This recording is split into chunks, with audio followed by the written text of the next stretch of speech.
మన పిల్లల్ని స్కూల్కి పంపించాం, 6 నెలలు అయిపోయినాయి. వాళ్ళ అమ్మకి వాళ్ళ నాన్నకి ఎక్కడ అనుమానం వచ్చి కూర్చోబెట్టి, రే ABCDలు త్వరగా రాయిరా అన్నారు. వాడు తెల్ల ముఖం వేసి చూస్తున్నాడు.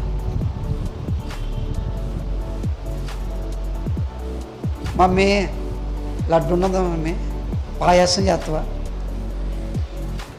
రే తర్వాత రాయిరని, ముందు రాయిరా. తప్పించుకొని ట్రై చేస్తాడు. వాళ్ళ అమ్మనే మస్క కొట్టడం ట్రై చేస్తాడు.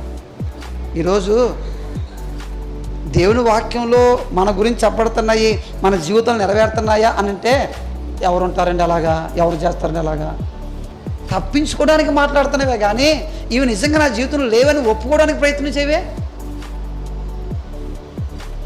నిజమే, యేసుప్రభువు చెప్పాడు, నా యందు విశ్వాసం ఉంచేవాడు నేను చేయు క్రియలు చేస్తాడు, నేను చేసిన మాత్రమే కాదు వాటికంటే గొప్పవి చేస్తానన్నాడు. ఆ వాక్యము స్టెఫన్ దగ్గర కనపడుతుంది, స్టెఫన్ జీవితంలో కనపడుతుంది. మరి అలాంటి ఆ వాక్యము ఇప్పుడు ఇక్కడ కూర్చున్న మన జీవితాల్లో ఎందుకు కనపడతలేదు? యేసుప్రభువు బోధ చేసేసాడు, ఆ బోధని వాళ్ళ శిష్యులు రాసేసారు, ఆ రాసిన దాన్ని మన చేతిలో పెట్టారు, ఆ పెట్టిన దాన్ని మనం చదువుతున్నాం. అంతేనా? అంతే కదా? ఆ చేసిన బోధలో ఏమైతుందో, ఆ చేసిన బోధలో ఏమైతే అక్షరాలు ఉన్నాయో వాటి నెరవేర్పు మన జీవితాల్లో సమాజం చూడాలి.